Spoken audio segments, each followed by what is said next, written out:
ప్రతి ఒక్కరు కూడా ముందుగా మాట్లాడడం జరిగింది. ఈరోజు మీటింగ్ ఏర్పాటు కూడా మీ అందరికీ కూడా బాగా తెలుసు. రేపు 27న జరగబోయే ఎమ్మెల్సీ ఎన్నికలు ఉమ్మడి అభ్యర్థిగా పోటీ చేస్తున్న మన పేరావతి రాజశేఖర్ గారి గురించి ఈ రోజున ఇక్కడ వేదిక పైన మన ఇక్కడ స్థానికంగా ఉన్న ఎమ్మెల్యే మినిస్టర్ గారు మన వాసిశెట్టి సుభాష్ గారు, అలాగే ఇక్కడ నియోజకవర్గం అబ్జర్వర్ అయిన మన రామారావు గారు, అలాగే మన జనసేన ఇన్ఛార్జ్ అయిన పోలిశెట్టి చంద్రశేఖర్ గారు, అలాగే మన బీజేపీ ఇన్ఛార్జ్ అయిన శంకర్ నారాయణ గారు, అలాగే మన రేశ్రీన్ గారు అందరికీ తెలిసిన వ్యక్తి, అలాగే ఇంకా మన పార్టీ నాయకులు కరీ చంద్రబాబు గారు, అందరూ పెద్ద నాయకులు అందరూ కూడా వేదిక పైన ఉన్నారు. అందరికీ కూడా మరొకసారి నమస్కారాలు తెలియజేసుకుంటున్నాం.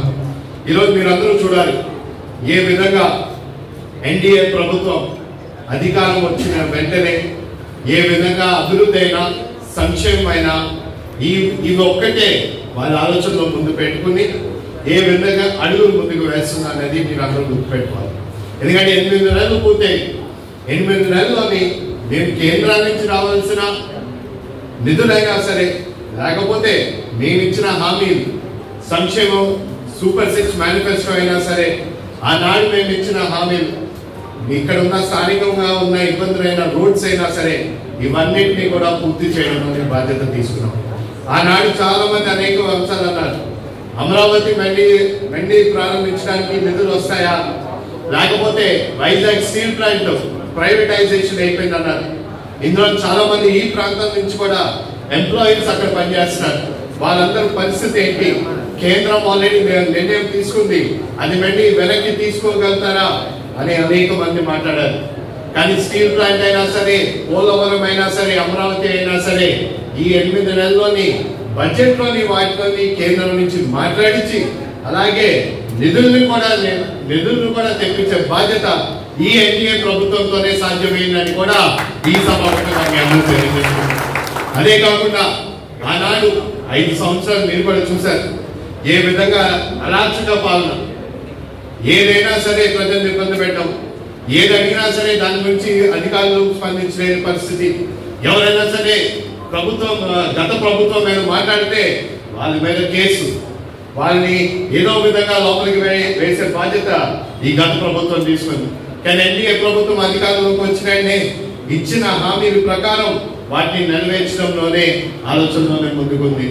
ఆనాడు మేము ఇచ్చిన సూపర్ 6 ప్రోగ్రామ్ లో మేము ఇప్పటికల్లా రెండు ఆల్రెడీ ప్రారంభించడం జరిగింది. ఆనాడు ఎంప్లాయీస్ కూడా ఒక హామీ ఇచ్చాం. అధికారం వచ్చిన గవర్నమెంట్ ఎంప్లాయీస్ లో ఉన్న వాళ్ళందరికీ కూడా శాలరీలు ఎప్పుడు వస్తాయో మీ అందరికీ తెలీదు. కానీ మేము అధికారంలోకి వచ్చిన వెంటనే ఖచ్చితంగా 1వ తారీఖున మేము ఖచ్చితంగా శాలరీస్ మేము ఇచ్చే బాధ్యత మేము తీసుకుంటా ఉన్నాం. అధికారం వచ్చినప్పటి నుంచి ఇప్పుడు దాకా ఏ ఒక్క రోజు కూడా ఏ నెల కూడా 1వ తారీఖుకే కూడా మీకు శాలరీస్ ఇచ్చే బాధ్యత మేము తీసుకున్నాం. అదే కాకుండా పెన్షన్లు ఇలాగా మేము 500 సంవత్సరానికి పెంచుకుంటామని ఎప్పుడు మాటలే. మేము ఏమన్నా అధికారంకి వచ్చిన వెంటనే మేము పెన్షన్ ని 4000 చేస్తా ఉన్నాం. అధికారం వచ్చిన మొదటి సంతకంలోనే 4000 చేసాం. 4000 చేసి అలాగే వికలాంగులకి పూర్తి డిసేబిలిటీ ఉంటే 100% డిసేబిలిటీ ఉంటే వాళ్ళకి సుమారు 15,000 రూపాయలు ఇచ్చే బాధ్యత కూడా మేము తీసుకున్నాం. ఇలాగ మేము ఆ రోజుని ఎన్నికల్లోని ప్రచారంలోని మా ముఖ్యమంత్రి వర్యులు శ్రీ నారా చంద్రబాబు నాయుడు గారు, అలాగే ఉప ముఖ్యమంత్రి వర్యులు శ్రీ పవన్ కళ్యాణ్ గారు, అలాగే మన IT and HRT minister Nara Lokesh గారు ఆయన యువగలం పాదయాత్రలోని అనేక అంశాల గురించి అన్ని ప్రాంతాల్లోనే ఆయన మాట్లాడడం జరిగింది. వాటినే పట్టుదలతోని పూర్తి చేసే బాధ్యత కూడా మేమందరం తీసుకున్నాం. అలాగే మీరు కూడా మా ఇద్దరిని కూడా నన్నైనా సరే, మన వాసిశెట్టి సుభాష్ గారు అయినా సరే, మీరు అత్యంత మెజారిటీతో మేము గెలిపించారు. మీరు ఆనాడు అనేక అంశాలు మా అందరితో కూడా మాట్లాడడం జరిగింది. మీరు మాట్లాడిన విషయాలు అన్నింటినీ కూడా మేము మాట్లాడుతూ మేము ఎన్నికల ముందు మేము ఇచ్చిన హామీలు అన్నింటినీ కూడా మేము పూర్తి చేసే అడుగుల్లోనే మేము ముందుకు వెళ్తున్నాం. ఆనాడు మేము మాట్లాడాం కోటిపల్లి నర్సాపురం లైన్ ఖచ్చితంగా మన ఎమ్మెల్సీ అబ్జర్వర్ గా వచ్చిన మన గండి కృష్ణ గారు కూడా అడిగారు. ప్రభుత్వం ఎప్పుడు కూడా ప్రజల పక్షాన పనిచేస్తుంది కానీ అధికారుల పక్షాన పనిచేయదని కూడా ఈ సభాముఖంగా మీ అందరికి తెలియజేసుకుంటూ మీ అందరినీ కోరేది ఒకటే, మేమందరూ ఈ 8 నెలల్లో మేము చేసిన అభివృద్ధి సంక్షేమం మీ అందరూ ఒకసారి గుర్తుపెట్టుకోవాలి. రేపన్నాడు జరగబోయే ఎమ్మెల్సీ ఎన్నికలు కూడా మాకు ఏ విధంగా మమ్మల్ని గెలిపించే బాధ్యత మీరు అందరూ తీసుకున్నారో అదే విధంగా మన ఎమ్మెల్సీ అభ్యర్థి అయిన పేరబత్తుల రాజశేఖర్ గారిని గెలిపించే బాధ్యత మీరు అందరినీ తీసుకోమని కూడా ఈ సభాముఖంగా మీ అందరినీ కోరడం జరుగుతుంది. అలాగే మీ అందరికీ మన అభ్యర్థి అయిన పేరబత్తుల రాజశేఖర్ గారి గురించి కొన్ని విషయాలు మీకు తెలియజేయాలి. ఇక్కడ ఈ ప్రాంతం వాసుడే, మన ఐపోలవరం మండలంలోని ఆయన అనేక అంశాల్లోని మీ అందరికీ కూడా తెలుసు. ఆయన ఎప్పుడైనా సరే ఎవరు ఆయన దగ్గరకు వచ్చినా ఏ సాయం అడిగినా సరే ఆయన వాళ్ళతో అండగా ఉండి వాళ్ళు సాయం చేసే ఆలోచనే ఉంటుంది కానీ ఎవరికి ఎప్పుడు కూడా హాని చేసే వ్యక్తి అయితే కాదు. మీరందరూ అది ఒకటి గుర్తుపెట్టుకోవాలి. అనేక అంశాల్లోని అనేక అంశాల్లోనే ఆయన పోటీ చేయడానికి ప్రయత్నం చేశారు. ఆనాడు జడ్పీ చైర్మన్ లోనే ఒక అవకాశం ఎప్పటి నుంచో అనుకున్నారు. జడ్పీటీసీ పోటీ చేశారు కానీ అది 2014-19 మధ్యలోనే అది పూర్తి అవ్వలేదు. అయినా ఎప్పుడు కూడా పార్టీకి నిరాశపడలేదు, పార్టీకి దూరం వెళ్ళలేదు. అలాగే మొన్న 2024లోని జరగబోయే ఎన్నికల్లోని ఎమ్మెల్యే అవకాశం కాకినాడ రూరల్లో వస్తుందని ఒక అవకాశం అనుకున్నారు. దాని గురించి కూడా సుమారు 2 సంవత్సరాల ముందుగానే కాకినాడ రూరల్లో నివసిస్తూ అక్కడ ఉన్న సమస్యలు పార్టీ కార్యక్రమాలన్నింటినీ కూడా పూర్తి చేశారు. కానీ అప్పుడు కూడా ఎన్డీఏ ప్రభుత్వం కూటమి ప్రభుత్వంలోని ఆయన అవకాశం దక్కలేకపోయింది. కానీ దాని గురించి కూడా ఎప్పుడు నిరాశపడలేదు.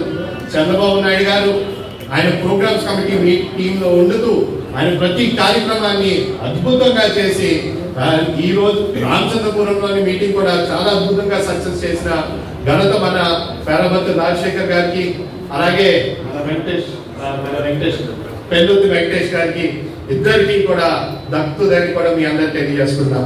కానీ ఆయన కూడా ఒకే మాట మీ అందరికీ తెలియజేశారు, రేపు నాకు ఈ అవకాశం ఎమ్మెల్సీగా ఇది గుర్తించి నారా చంద్రబాబు నాయుడు గారు కూటమి లీడర్స్ అందరితో మాట్లాడుతూ లేదు ఇంతలా పార్టీ కట్టుబడి ఉన్నారు, ఇతను రేపు మనం గెలిపిస్తే ఎమ్మెల్సీగా ప్రజలకి ఖచ్చితంగా మేలు చేస్తారు, ప్రజల సమస్యల్ని కూడా కౌన్సిల్లో పెడతారు, టీచర్స్ అయినా సరే ఎంప్లాయీస్ అయినా సరే గ్రాడ్యుయేట్స్ అయినా పట్టున్న సమస్యలు ఎంప్లాయ్మెంట్ అయినా వీటి గురించి ఖచ్చితంగా ఆయన కౌన్సిల్లో మాట్లాడతారనే ఉద్దేశంతో అతన్ని నిలబెట్టడం జరిగింది.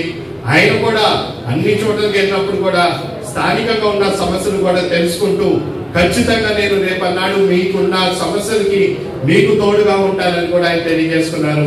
ఇలాంటి వ్యక్తిని గెలిపించే బాధ్యత మనందరం కూడా తీసుకుని మనం గెలిపించాలని కూడా ఈ సభాముఖంగా మీ అందరినీ కోరుకోవడం జరుగుతుంది.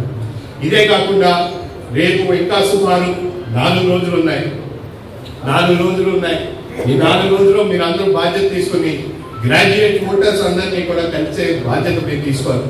ఎందుకంటే గ్రాడ్యుయేట్ ఓటర్స్ అనేది ఒక పార్లమెంట్ పరిధిలోనే కాదు, ఈ గ్రాడ్యుయేట్ పరిధి అంటే 34 నియోజకవర్గాల్లోనే ఉన్న ఎలక్షన్స్. కానీ ఇందులో ఏమవుతుందంటే అన్ని ఓటర్స్ ఒకే చోట ఉండదు, అందరూ ఒకే చోట ఉండకపోవడం వల్ల అందరి దగ్గరికి వెళ్ళి కలడానికి కూడా, లేకపోతే అభ్యర్థి అన్ని మీటింగ్స్ కి హాజరు అవ్వాలంటే కూడా చాలా ఇబ్బందిగా ఉంటుంది. దానివల్ల ఏం చేస్తామంటే ఇక్కడ బాధ్యత మన తెలుగుదేశం కార్యకర్తలు నాయకులు, లేకపోతే మన జనసేన నాయకులు కార్యకర్తలు, బీజేపీ నాయకులు కార్యకర్తలు అందరినీ కూడా బాధ్యత తీసుకోమని చెప్పి ప్రతి 30 ఓటర్స్ కి ఒక ఇన్ఛార్జ్ వేసి, అలాగే నియోజకవర్గం అబ్జర్వర్ వేసి వీళ్ళందరినీ ప్రతి మీటింగ్స్ కి వెళ్ళమని వాళ్ళని హాజరవ్వమని కోరడం జరుగుతుంది. అదే విధంగా ఆయన కూడా 2-3 మీటింగ్స్ రాగలుగుతారు కానీ ఆయన గురించి మాట్లాడే ప్రతి ఓటర్ని మాట్లాడే బాధ్యత మనందరి పైన ఉంది. సో మనందరం కూడా బాధ్యత తీసుకుని ప్రతి ఓటర్ని కలిసే బాధ్యత మనం తీసుకోవాలని కూడా ఈ సభాముఖంగా మీ అందరిని కోరుతున్నాం. ఈ 8 నెలల్లోని ఏ విధంగా ముందుకు అడుగులు వేసిందో, ఒక ప్రశాంతత వాతావరణం, అరాచక పాలన నుంచి ఒక ప్రశాంత వాతావరణం ఎలా తీసుకొచ్చిందో ఇవన్నింటి గురించి మాట్లాడమని సభాముఖంగా మీ అందరికీ తెలియజేసుకున్నాం. అలాగే ఈ 4 రోజులు ప్రతి ఇంటికి వెళ్ళి పేరబత్తుల రాజశేఖర్ గారు రేపు 27న ఆయన ప్యాంప్లెట్ లోని 1వ స్థానంలో ఉంటారు. ఆయన పేరు పక్కన ఆయన ఫోటో ఉంటుంది. దాని పక్కన మీకు అక్కడే మీ పోలింగ్ కేంద్రంలోనే మీకు ఒక పెన్ ఇస్తారు. మీ పెన్ వాడాలి, మీరు వాడకూడదు. వారు ఇచ్చిన పెన్నే మీరు వాడి ఆయన అక్కడ ఉన్న బ్రాకెట్ లో 1 వేసి ఆయన గెలిపించమని మీ అందరినీ కూడా కోరటం జరుగుతుంది. అలాగే ఇక్కడ ఉన్న మీకు ఇచ్చిన హామీలన్నింటినీ కూడా మేము పూర్తి చేసే బాధ్యత మేము తీసుకుంటాం. మీ అందరినీ కోరేది రేపు రాబోయే ఎన్నికల్లోని అందరూ కూడా మొదటి ప్రాధాన్యత ఓటు వేసే అదొక్కటే వేసి మన పెరవతు రాజశేఖర్ గారిని గెలిపించే బాధ్యత మీరు తీసుకోమని మరొకసారి కోరుకుంటూ సెలవు తీసుకుంటాం.